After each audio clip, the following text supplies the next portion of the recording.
Hello everyone, welcome to my YouTube channel. In this video, I'm going to teach you company accounts, issue of shares.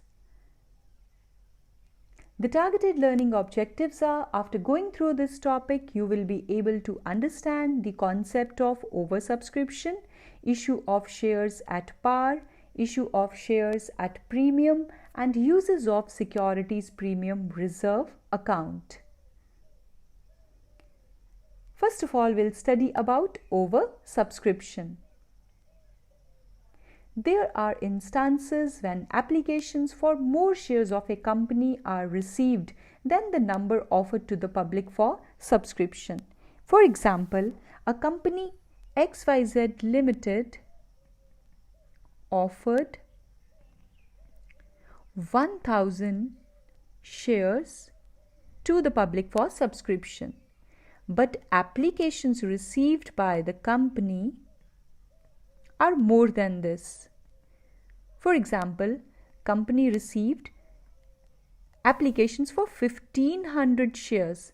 Then this is a case of oversubscription. So we can say that this issue is oversubscribed by 500 shares. Oversubscribed.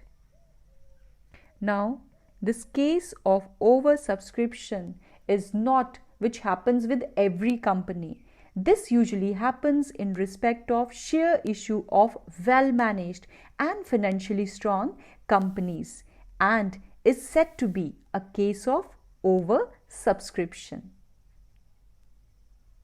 In such a condition, three alternatives are available to the board of directors to deal with the situation. Number one, they can accept some applications in full and totally reject the others. It means some persons will get the full shares which they have applied for. On the other hand, some will not get any shares of the company. Total rejection for some. This is case number one. Second is, company can go for pro rata allotment to all.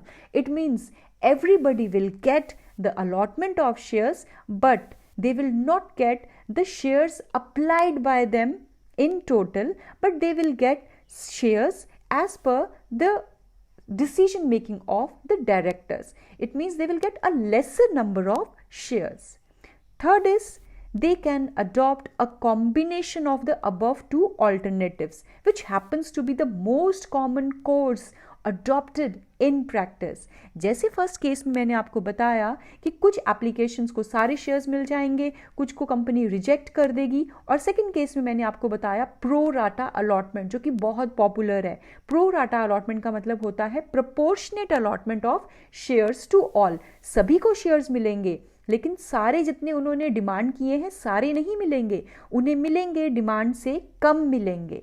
ठीक. और तीसरे case में क्या कहता है कि company combination का इस्तेमाल करती है. कैसे, वो मैं आपको एग्जांपल से समझाती हूँ. मान लीजिए कि कोई कंपनी है, वही वाली XYZ का एग्जांपल ले लेती हूँ, कि उसने जो अप्लाई किया, पब्लिक ने अप्लाई किया था 1500 शेयर्स के लिए. तो टोटल एप्लीकेशंस जो आई थी वो 1500 शेयर्स के लिए थी. अब यहाँ पे आपने देखा कि कंपनी ने कितने शेयर्स के लिए इशू किया, निकाला था. तो इशू जो था वो 1000 शेयर्स के लिए था. ठीक है, यहाँ पे मैं लिख रही हूँ 1000 शेयर्स के लिए XYZ लिमिटेड ने इशू किए थे 1000 शेयर्स. तो कंपनी कितना अलॉट कर सकती है? मैक्सिमम जितना वो कर रही है इशू. तो यहाँ पे अलॉटेड में मैंने लिखा 1000 शेयर्स. ठीक. अब यहाँ पे हम बात कर लेते हैं कि कॉम्बिनेशन का इस्तेमाल कैसे होता है. मान लीजिए कि कंपनी ने जो कैटेगरी 1 बनाई, उसमें लोगों ने जो 500 शेयर्स मांगे थे उन्हें फुल दे दिया. 500 वालों को दिया 500 पूरा एक्सेप्ट कर लिया. तो ये हो गया फुल अलॉटमेंट. सेकंड जो है कैटेगरी, उसमें क्या किया कंपनी ने, कुछ रिजेक्शन कर दी.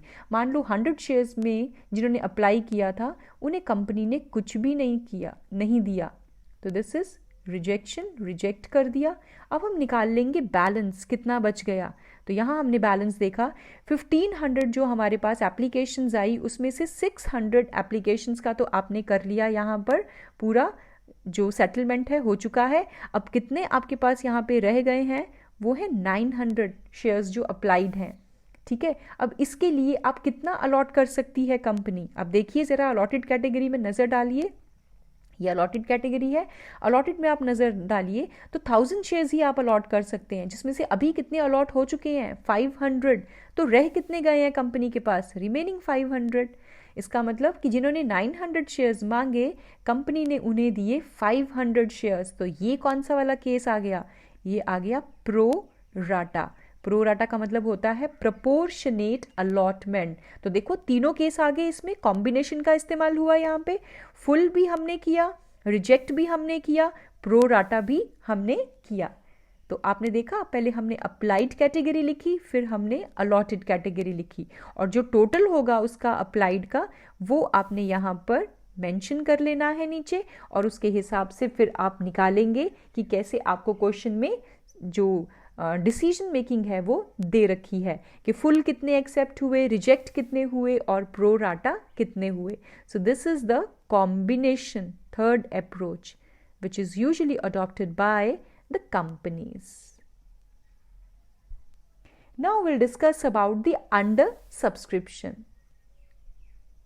Under subscription is a situation where number of shares applied for is less than the number for which applications have been invited for subscription, just the opposite of oversubscription.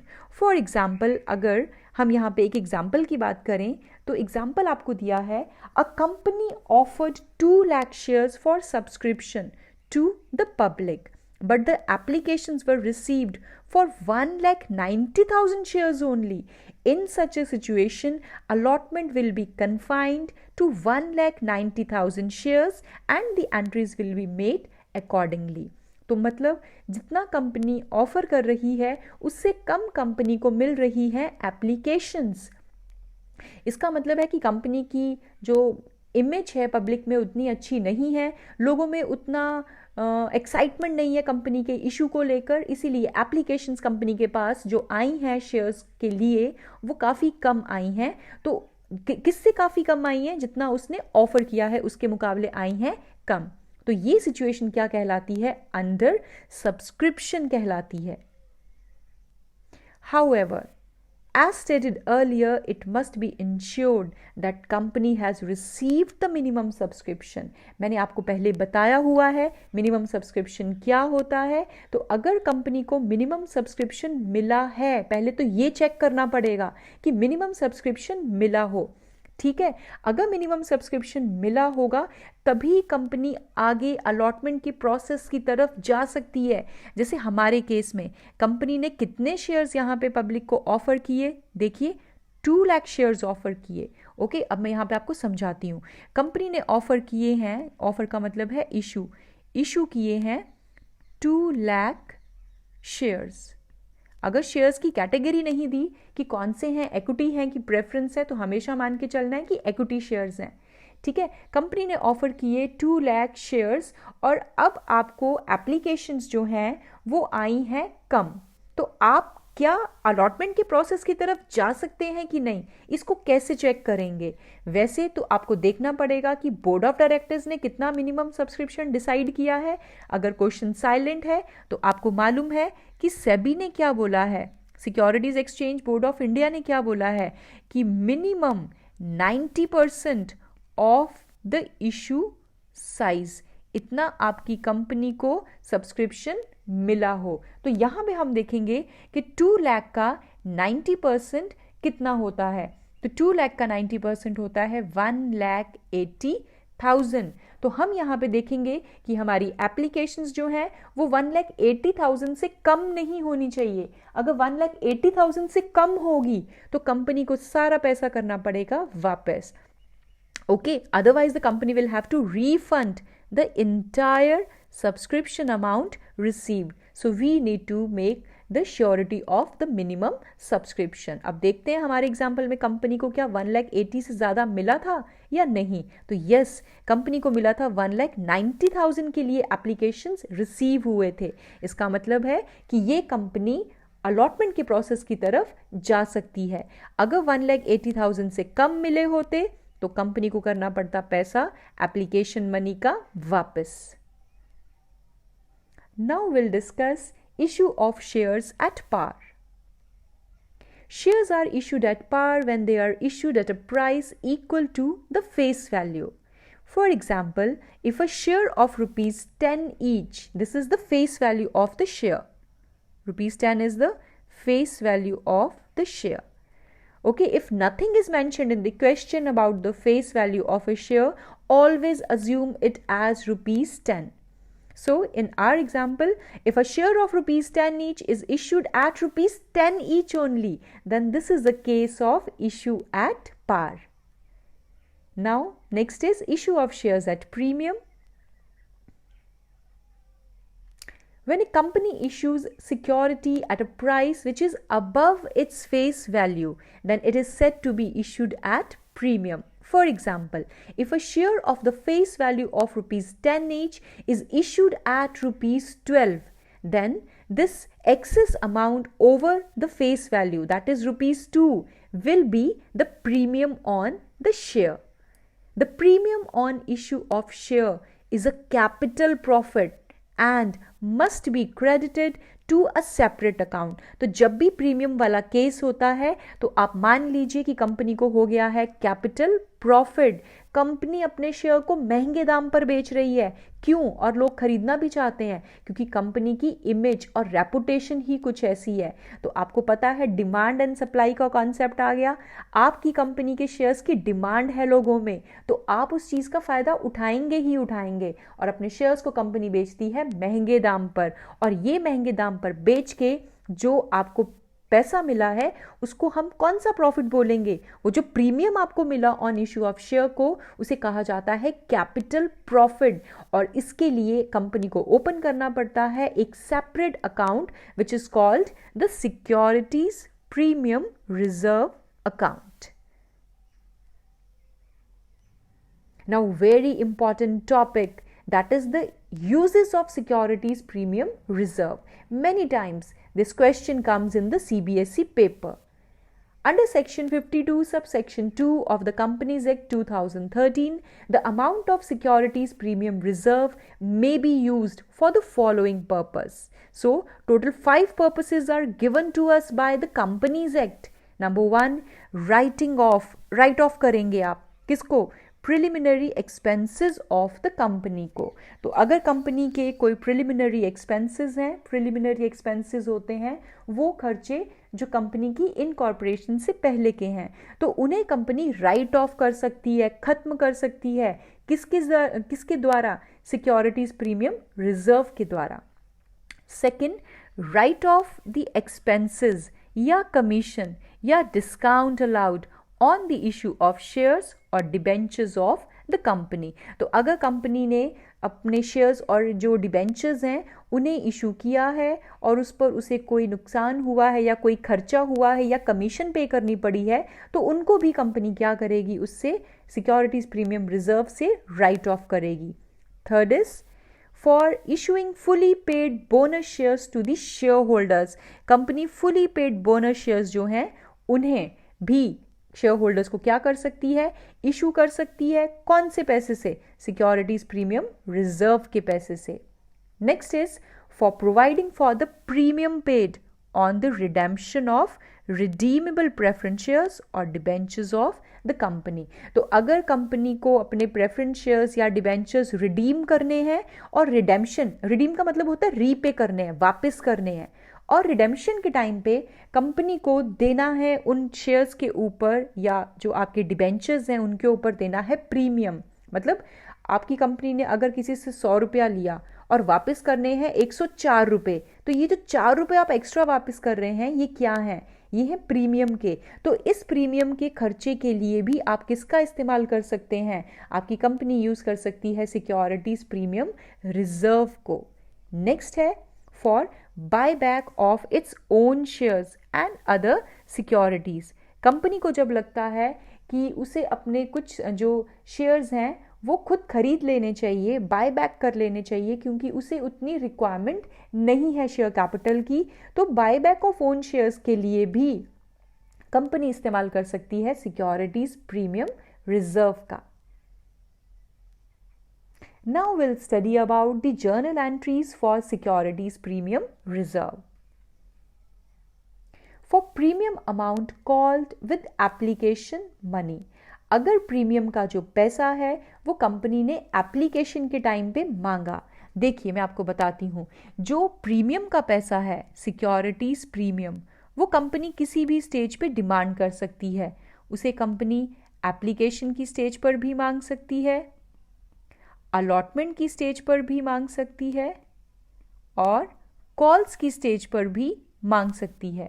ठीक जैसे अगर share का जो दाम है वो face value जो है उसकी वो 10 रुपीज़ है और कंपनी ने 3 रुपये एप्लीकेशन पे, 3 रुपये अलॉटमेंट और 4 रुपये कॉल्स पे रखे हैं, तो जो प्रीमियम का पैसा है, मान लो कंपनी ने जो प्रीमियम डिसाइड किया, I am writing SPR premium, company ने जो प्रीमियम डिसाइड किया वो 5 रुपीज़ का है।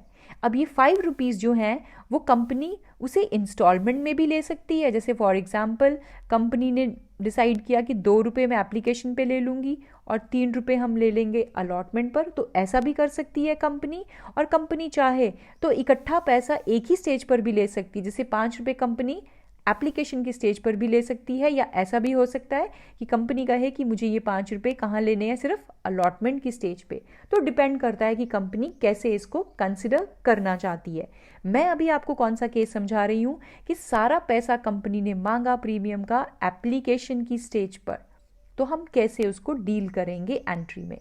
सबसे पहले आप एंट्री बनाएंगे, bank account debited to share application account, और नरेशन इसकी लिखेंगे money received on application for number of shares आ जाएगा at the rate rupees dash पर शेयर इंक्लूडिंग द प्रीमियम। अब देखिए एग्जाम्पल से समझाती हूँ। मान लीजिए 1000 शेयर्स हैं, इनके ऊपर कंपनी जो है एप्लीकेशन के पैसे मांग रही है। एप्लीकेशन का रेट कितना है 3 रुपीज़, प्लस कंपनी ने प्रीमियम भी यहीं पे मांग लिया। प्रीमियम कितना है, सारा ही प्रीमियम कंपनी मांग रही है 5 रुपीज़ का। इसका मतलब कंपनी टोटल 8 रुपीज़ जो है वो डिमांड कर रही है एप्लीकेशन पे। तो हम एंट्री क्या पास करेंगे, हम लिखेंगे money received on application for 1000 shares at the rate ₹8 पर शेयर इंक्लूडिंग द प्रीमियम। तो यहाँ पे अमाउंट आ जाएगा 8000 रुपीज़ का। एप्लीकेशन एक ऐसी स्टेज है जहां पैसा पहले रिसीव होता है और शेयर कैपिटल अकाउंट में ट्रांसफर बाद में होता है। सेकेंड हम इसकी एंट्री पास करेंगे। Now this share application money will be transfer to share capital account and to securities premium reserve account. Share capital application account को अभी हमने ओपन किया था, तो आपने देखा कि हमने उसे क्रेडिट किया। अब शेयर एप्लीकेशन अकाउंट एक टेम्परेरी अकाउंट है, इसे हम क्लोज कर देंगे डेबिट करके। कितने से हमने इसको ओपन किया था, 8000 से, तो 8000 से ही ये बंद हो जाएगा, क्योंकि ये बनाया था हमने टेम्परेरी पर्पस के लिए। अल्टीमेटली डिफरेंट स्टेजेस से पैसा लेकर हमने ट्रांसफ़र कहाँ करना है, शेयर कैपिटल अकाउंट में। एक चीज़ का ध्यान रखिएगा, शेयर कैपिटल अकाउंट में सिर्फ आपको किसी भी इंस्टॉलमेंट की फेस वैल्यू डालनी है। बताती हूँ कैसे। शेयर कैपिटल अकाउंट में आप लिखेंगे नंबर ऑफ शेयर्स थे 1000, मल्टीप्लाई करेंगे आपकी एप्लीकेशन के रेट के साथ। तो एप्लीकेशन का रेट कितना था, 3 रुपीज़ था एप्लीकेशन का रेट। तो यहाँ पे आपने जो पैसे ट्रांसफ़र किए शेयर कैपिटल अकाउंट में वो लिखे 3000। सिक्योरिटीज़ प्रीमियम रिजर्व में कितने पैसे आएंगे, 1000 शेयर्स थे आपके और आपके प्रीमियम के सारे ही पैसे इकट्ठे मांगे गए। एप्लीकेशन की स्टेज पे 5 रुपीज़ रेट है उसका, तो 5000 रुपीज़ हम लिखेंगे। नरेशन बन जाएगी transfer of application money to share capital and securities premium account. तो शेयर कैपिटल में फेस वैल्यू वाला पैसा जाएगा और जो आपका प्रीमियम का पैसा है वो सिक्योरिटीज प्रीमियम रिजर्व अकाउंट में। Next is premium amount called with the allotment money. अभी मैंने आपको बताया कि कंपनी अलॉटमेंट के साथ भी पैसा मांग सकती है, तो अगर कंपनी ने अलॉटमेंट पर पैसा मांगा है प्रीमियम का, तो हम क्या एंट्री पास करेंगे। एंट्री बनेगी share allotment account will be debited.